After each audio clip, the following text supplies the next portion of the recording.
the challenges of our work are not limited to our department, our county government, or our community. We know that nationally and globally, times are difficult. When I was thinking about who might join us today and share in our experience, values, and mission, I immediately thought of Congressman Joe Neguse. I met Joe a million years ago when I served on Boulder City Council and he interned at the City Manager's Office. Our paths crossed again when we were both Boulder Housing Partners housing commissioners. As a congressman, he represents our 2nd Congressional District and serves as the House Assistant Minority Leader.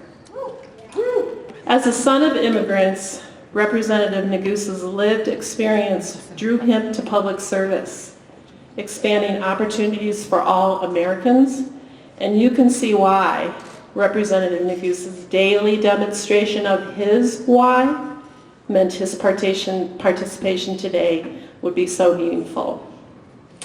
When I asked Representative Neguse's staff if they had a preferred introduction, they said, "Keep it short and sweet." Hard to do when you consider all of his leadership, contributions, and efforts to address major challenges facing the country, but here he is. I'm honored and pleased to welcome Congressman Joe Neguse to our Community Services All Staff.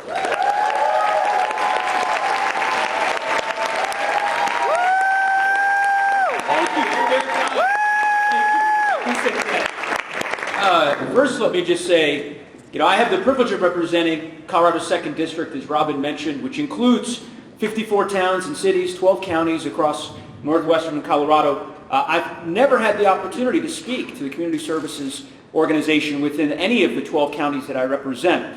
But of course, when my team came to me and explained this invitation, all they needed to say was it came from Robin Bohannon. And I said, of course, I'm there. I don't care if I'm in Washington, I'll fly back.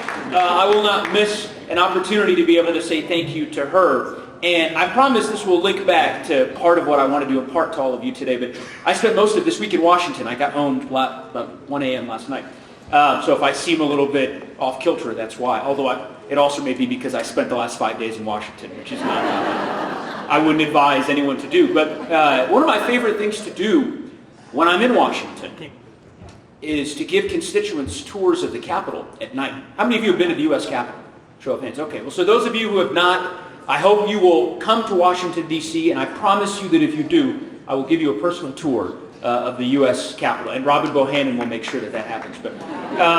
But the reason is because the Capitol, of course, is just shrouded, engulfed in history. And one of my favorite spots is the Statuary Hall, where you can see where different presidents who once served in the House of Representatives, Abraham Lincoln, Millard Fillmore, these others, where they sat in the Capitol back in the 18th century. And my favorite spot in the Capitol is the marker that denotes where John Quincy Adams, who was the 7th president of our country, where he sat when he was a member of Congress. Now, what's interesting about Mr. Adams is he was president, of course, he was Secretary of State, he had an illustrious career, but after he left the presidency, he ran for the House of Representatives and he won. And he served in Congress for 20 years. This would be akin to Barack Obama or Donald Trump serving as a member of Congress. So you can imagine it would be a very different reality. The reason why I bring this up is one could make the case that his career after he left the presidency was in many ways far more impactful and meaningful to this country than the 40 years he served as president. He's one of these unique figures in American history who recognized that public service really isn't about elected office, that there are a myriad of ways in which you can contribute to this country that we all so love so dearly. And he did that. He was the leading abolitionist of his time. He was the lawyer for the slaves who had been brought over on the Amistad slave ship. He just had this incredible career long after he left the presidency. So why am I talking about John Quincy Adams at 9 in the morning here in Lafayette? Because Councilwoman Bohannon, whom I first met when I was an intern, as she mentioned, in my view and in my humble opinion, reflects that same tenacity of trying to serve long after she's left public life. She served as a council member, gosh, 20 some odd years ago, and yet in the ensuing 2 decades, I think, has done far more than perhaps all of her colleagues on the city council back then ever did. So to Robin, we say thank you for embodying that spirit of service. I wish I was here at a different time. I wish I had the opportunity to come speak with you all a year and a half ago. Suffice to say, without getting particularly political, that may be hard for me to do, but it's a difficult time. It's a difficult time in our country. It's a difficult time for our republic. It's a difficult time for folks here in Boulder County. I've had the blessing of being able to call this community home for almost 20 years. My wife and I, Andrea, we live just half a mile from here. So it was a very short drive for me this morning, where we're raising our daughter who's 7 years old and our son who's 3. And we consider ourselves incredibly lucky to be in a county that is inclusive, a county where people care about their neighbors, a county where folks are committed to doing the work necessary to bridge the gap during difficult times as these. But we also are very, I think I would say, cognizant of the reality that none of that is organic. It doesn't happen by accident. It is because of the thoughtful and intentional and deliberate work of people like yourselves, hardworking civil servants who every day are finding a way to contribute to this community that we all share. And it's not lost on me. I hope you know that. I hope you know it's not lost, I think, on every elected official in Boulder County, that during these incredibly turbulent and difficult times, dealing with the SNAP cuts and the cuts to Medicaid, dealing with the very turbulent waters that I think human services, community services departments are having to navigate, that it's all of you who are finding a way to bridge that gap, and I am deeply thankful. I spend a lot of time here in our community doing town halls and roundtables and visits and farmers markets. I try to do as much as I can to be present. And in every one of those conversations, generally what I hear with constituents is that they're struggling, that it's getting tougher to survive, to thrive, to make it, but that in the storm that we're all navigating together, I think the one thing they can count on is their local community. And it's one of the reasons why the work you all are doing is so important. I will never forget, and this is a true story, of a town hall that we held back in October of last year. How many of you remember, of course you all do, the largest shutdown, the longest shutdown in the history of our country, right, back in October and November. We held a town hall in Larimer County in Fort Collins, and there was a woman who came up to me after the town hall who was talking to me about the SNAP cuts and what it would mean for her and her family, but also how grateful she was at the government support, the community network that she had here in Colorado.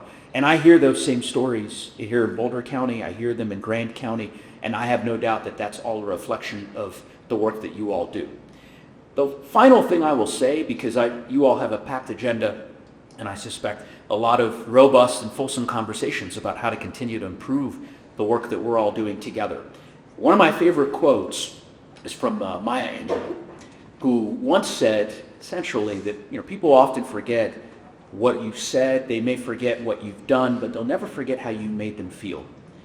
And I recognize that every day, every minute of every hour, you all are having tough conversations, hopeful conversations, conversations of all types with my constituents, with the people who are our neighbors, to figure out how to navigate these choppy waters. And I'm grateful that you are finding a way amidst the turmoil to make them feel like they matter. It really is important, particularly now. I would tell you that notwithstanding everything that we're facing at the federal level, I am an optimist. That is just by nature, I suppose. Some may say it's a bit Pollyannish, but I am an optimist. I'm convinced that this kind of difficult chapter that we're all kind of working our way through, it will pass, and that we will find a way to reimagine and reinvent, recreate. I think if you lose that sense of optimism and hope, that it's time to find a new line of work at least if you're in Congress. And frankly, I'd say the same thing for folks like yourselves who have such difficult work to do, that holding on to that hope and holding on to that optimism, holding on to that sense that tomorrow will be better than today, I think is deeply important. So I say thank you for the work that you've done, the work that I know you're going to do in the days, the weeks, and the months ahead. Keep the faith. Better days are ahead. And anytime Robin Bohannon invites me to come speak to you, I'm here. So thank you again so much for having me. I appreciate all the work you do.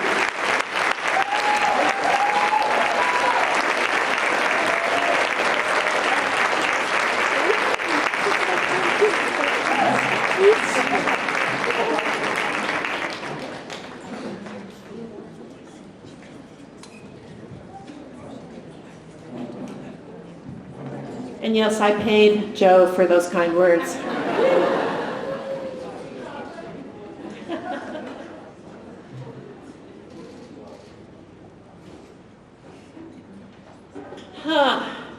I feel really moved and inspired and filled, don't you all? It's such a great reminder. Thank you, Congressman, for reminding us of the value of our work. We need those daily reminders, and I know that each one of you support your peers by reminding one another of the importance of your work. And we know that the public that we serve is appreciative. We don't always hear it, but the fact that our community is healthier and more connected and well served shows you the value of this work. So I will also double down on Joe's remarks of gratitude and recognition of you all, and that's what today is about. So let's give everyone, each other, a big round of applause.